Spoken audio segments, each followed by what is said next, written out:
Sahabat-sahabat, saya nak mulakan pada malam ini dengan satu nukilan daripada Ibnul Jauzi yang baru saja sidang kalam berkongsi pada hari ini.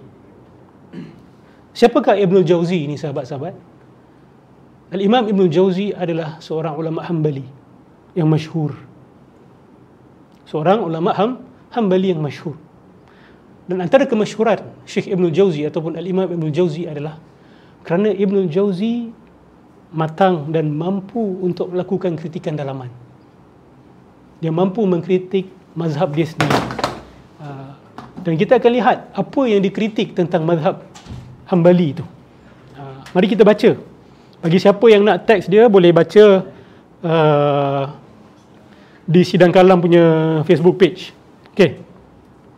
Ni saya baca saja terjemahan dia. Teks Arab dia ada kat bawah tu.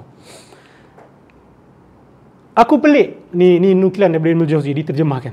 Aku pelik dengan sesetengah kelompok yang mendakwa mereka berilmu, tetapi mereka cenderung kepada tashbih dengan menanggapi hadis-hadis secara literal,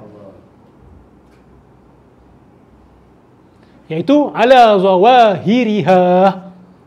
Kalau kita terjemahkan zawahiriha, dia adalah jamak kepada zawahir, dia merujuk kepada al-haqiqah, ataupun dalam bahasa Inggeris dipanggil literal.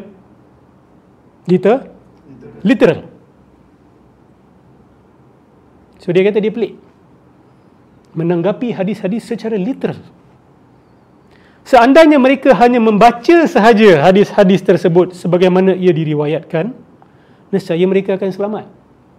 Maksud dia apa? Baca je. Baca, khalas. Jangan duk mana-mandai tambah literal. Nanti saya akan sentuh bab isu literal ni. Hal ini demikian kerana sesiapa yang hanya membaca sahaja riwayat daripada hadis-hadis tersebut tanpa menolak atau memperincikannya, maka dia sebenarnya tidak bercakap apa-apa pun selain daripada nas, tidak lebih, tidak kurang.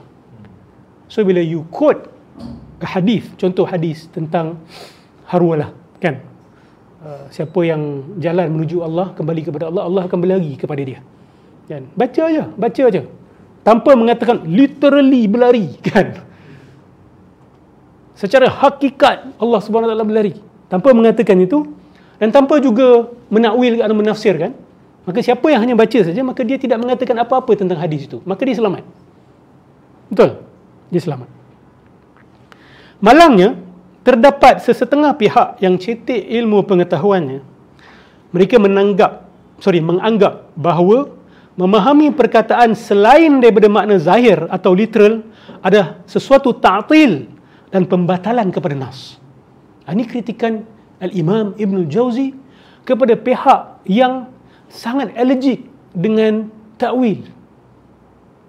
Dia sampai kata, kita kena terima ia sebagai makna zahir, makna literal, makna hakiki. Dan siapa yang tak nak terima makna zahir, makna hakiki dan makna literalnya, maka orang itu telah melakukan ta'til. Ta'til itu apa? Membatalkan Allah daripada sifat-sifat dia. Ada pula kata tahrif, itu adalah penyelewengan. Contohlah, siapa yang takwilkan bahawa bila Allah SWT kata, bila Rasulullah SAW bersabda, bila kita solat, bila seorang mukmin itu solat, Allah qibala wajhi, Allah berada di depan kiblat dia. Dalam riwayat lain, Allah di antara kiblatnya dan orang yang solat. Di antara kiblat dengan orang yang solat, bukan tembus pergi ke langit, tidak. Di antara kiblat dengan orang yang solat. Kiblat tu apa? Kaabah. Kaabah dengan orang yang solat. Allah berada di situ. So siapa yang takwilkan, take it as a metaphorical statement, figurative statement, mengatakan itu menunjukkan kemuliaan Kaabah, seperti yang disebut oleh Ibn Abdul Bar. Okay? Dia menakwilkan hadis tersebut. So ada pihak ni yang dikritik oleh Ibn Jauzi, kata pihak itu mengatakan perbuatan seperti itu adalah ta'til, membatalkan Allah daripada sifat-sifat dia. Dan itu adalah penyelewengan makna. Penyelewengan makna. Seandainya mereka faham keluasan bahasa Arab, mereka tidak akan berkata sedemikian. Kelompok ini ibarat setpol kepada Hajjaj tatkala Khansa memuji Al-Hajjaj. Ini dia bawa satu contoh Okay. Al-Hajjaj ni seorang penguasa. Okay. Apabila Hajjaj masuk ke kawasan yang tenat dengan virus penjenayah dan pemberontak, dia akan mencari virus tersebut di segenap penjuru, menyembuhkan kawasan daripada angkara mereka. Ini syair yang dibacakan Khansa berkenaan dengan Hajjaj, memuji-muji Hajjaj. Okay. Apabila Khansa tamat membaca syairnya, Hajjaj berkata kepada Setpolnya, potonglah lidah perempuan ini. Maksud dia apa? Bila penguasa kata macam tu, maksud dia adalah maksud dia berikan hadiah kepada dia agar dia berhenti meminta-minta. Sebab penyair-penyair ni bila dia nak duit, dia akan jumpa sultan, puji-puji sultan. Angkat, kita kata membodek.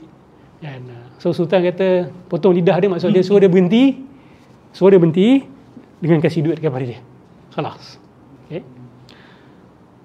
Maka Setpol yang lurus bendul tersebut datang membawa pisau. Khansa mengherdiknya, kamu gila ke? Hajjaj bermaksud berikan hadiah kepada perempuan itu. Lalu perempuan itu pun mengadu kepada Hajjaj, Setpol tuan hampir-hampir memotong lidah saya. Faham? So Setpol dia tu literalist, tu masalah dia. Demikianlah golongan literalis yang tidak menyerahkan diri mereka kepada nas. Tengok Ibn al-Jauzi kata apa? Demikianlah golongan literalis yang tidak menyerahkan diri mereka kepada nas. Maksudnya, dalam sebahagian ayat-ayat sifat atau hadis-hadis sifat, kalau awak berdegil ambil literal, maksudnya awak yang tolak nas. Okay? Ini dimaksudkan oleh Ibn al-Jauzi. Hal ini demikian kerana sesiapa yang hanya sekadar membaca nas Quran dan hadis tanpa menambah apa-apa ke atas nas, maka dia tidak melakukan sebarang kesalahan. Inilah sebenarnya jalan salaf. Salaf baca je, dia orang tak cakap apa-apa. Dia kata kami beriman dengannya, khalas. Dia orang tak kata kami beriman dengannya secara literal, opposite of majaz, bercanggahan dengan makna kiasan. Dia tak ada cakap benda-benda tu. Mereka kata mereka beriman. Dah. Dan rata-rata salaf memang tak takwil betul. Tapi mereka juga tidak mengatakan secara literal. Ini bid'ah. Yang menambahkan perkataan literal ini bid'ah. Yang mengatakan secara zahir saya beriman itu bid'ah. Sebenarnya sahabat-sahabat Nabi tidak mengatakan perkara itu. Salafus soleh tidak mengatakan perkara itu. Dan kalaupun mereka menggunakan perkataan hakikat, hakikat maksud mereka adalah kami benar-benar percaya dengan apa yang Allah kata. Itu maksud hakikat. Bukan kami percaya secara literal. They don't say that. Lagipun di zaman salafus soleh, dikotomi ataupun perbezaan antara majaz dan hakikat ni belum kita kata dibukukan. Dia belum jadi sains. Dia belum jadi satu cabang ilmu bahasa. Oh, ada hakikat, ada majaz. Jadi bila salafus salih menggunakan perkataan hakikat, dia bukan merujuk kepada literal. Dia merujuk kepada ayat ini benar. Dia berlaku, tetapi bukan secara, contoh istawa 'alal arsh. Saya pun kata ana u'minu bihi ala haqiqatihi. Saya beriman dengan dia secara hakikatnya, tapi bukan secara literal. Dia betul-betul Allah istawa 'alal arsh, Allah istawa 'alal arsh. Ini yang ramai sahabat-sahabat salafiyah kita tak faham benda ni. Dia seolah mendakwa kami menafikan ayat-ayat ini. Ini agak dahsyat ya. Sangkaan itu agak dahsyat. Kami kata kami beriman dengan dia secara hakikat, tapi bukan secara literal. So kena hati-hati benda ni. Nanti saya akan perjelaskan lagi. Cara hisi kan? Okay, hisi lagi satu. Hisi lagi satu bid'ah. Mereka kata fauqiyah, keatasan. Allah di atas, fauqiyah hissiyah, keatasan secara fizikal. Itu siapa yang tambah tu? Siapa yang tambah tu? Adakah salafus salih yang kata macam tu? Ini bid'ah. Jadi golongan yang mendakwa diri mereka sebagai salafi, yang dalam bab-bab amal kamu sangat allergic dengan bid'ah, tapi kenapa dalam bab akidah ni kadang hadis palsu, hadis teruk, hadis yang bukan-bukan pun ditelannya? Ini menjadi persoalan kami. Okay, suara saya tinggi, saya passionate. Tak apa, awak nak respon dengan cara saya pun tak ada masalah. Kan? I don't hate you, I'm not angry with you. Kan? Tak apa. Benda ni tak boleh nak dielakkan. Saya ada hina awak, saya ada kutuk awak, saya ada maki awak, tak ada. Yang penting saya tak buat benda tu, insya-Allah. Okey. Tapi kritikan yang agak kadang-kadang keras tu, itu tidak boleh dielakkan. Adapun orang yang membaca nas kemudian berkata hadis ini bermaksud sekian-sekian, seperti berkata Allah istawa atas arash dengan zatnya, turun ke langit dunia dengan zatnya, maka ini adalah satu penambahan daripada kefahamannya yang terikat dengan aspek fizikal hissi tadi itu, bukannya daripada nas. So apa yang Ibnu Jauzi nak kata? Itu bid'ah. Bid'ah dalam bab akidah. Itu penambahan orang-orang ini. Dahlah tak ada dalam nas, dan juga tidak ada dalam amalan salafus salih. Kalau takwil ada dalam amalan salafus salih. Betul? Nanti kita share. Yang demikian itu adalah perkataan. Kan kita dengar orang kata Allah istawa ala arsh bidhatihi. Allah beristiwa di atas dengan zat dia. Siapa tambah benda ni? Siapa yang tambah dengan zatnya? Ayat tu tak sebut pun dengan zatnya. Lepas tu kata Allah turun ke langit bumi dengan zatnya. Lepas tu Allah SWT di hadapan orang yang solat dengan zatnya. Lepas tu kata, oh ni bukan contradiction, kan?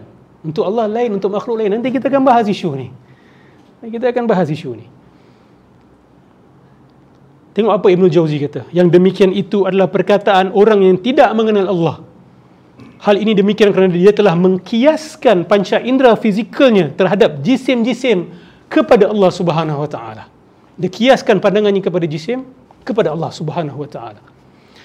Mereka mendakwa mengikut athar, tetapi sebenarnya mereka terpaling jauh daripada athar.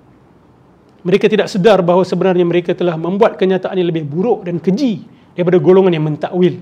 Tetapi mereka sibuk pula memburuk-burukkan ahli kalam. Bukan bermakna Ibnu Jauzi tak kritik ahli kalam. Dia pun kritik ahli kalam. Tapi dia mengkritik melampau-lampau dalam dalam kalam pun ada pelampauan. Dalam semua bidang ilmu ada pelampauan. Tapi dekat sini tengok apa yang nak disampaikan oleh Ibnu Jauzi. Saya kata tadi, Ibnu Jauzi adalah seorang ulama mazhab Hanbali. Dan dia antara yang pertama menjelaskan bahawa di kalangan Hanabilah ada ghulatul Hanabilah. Boleh juga kita kata sebagai mujassimah. Ini siapa yang buat pengakuan? Ibnu Jauzi sendiri, seorang tokoh mazhab Hanbali sendiri. Ini bukan kritikan daripada orang luar. Ini bukan kritikan daripada orang daripada mazhab lain, tetapi tokoh mazhab Hanbali membuat pengakuan sendiri. So kalau nak faham latar belakang kritikan Ustaz Nawawi, awak kena faham isu ghulatul Hanabilah ini. Memang di kalangan Hanabilah ada yang melampau dalam mengisbatkan nas. Ini kritikan Ibnu Jauzi kepada mereka. Begitu juga yang ditulis oleh Dr. Umar Muhammad Nur tentang sejarah polemik takwil ini. Bagaimana awal-awalnya Mu'tazilah menggunakan kuasa, memaksa umat Islam untuk mengatakan bahawa Quran itu makhluk. Mereka menggunakan kuasa sehingga Imam Ahmad diseksa dan sebagainya. Imam Ahmad lawan balik. Kemudian Hanabilah pula menang sebab apa? Bertukar kuasa. Bila bertukar kuasa, ini berdasarkan penulisan Dr. Umar Muhammad Nur, berlaku pelampauan pula belah sini. Kalau belah sini melampau dalam mentakwil, belah sini pula macam let's close the door. Ini mungkin ahli ra'yi yang melampau dalam ra'yu dia, dalam dia punya berfikir, Mu'tazilah. Yang ini pula lampau dalam menutup ruang berfikir. Ini kena baca sejarah ini. Di sinilah timbul ghulatul Hanabilah. Di sinilah timbul Hanabilah yang ekstrim, yang keras.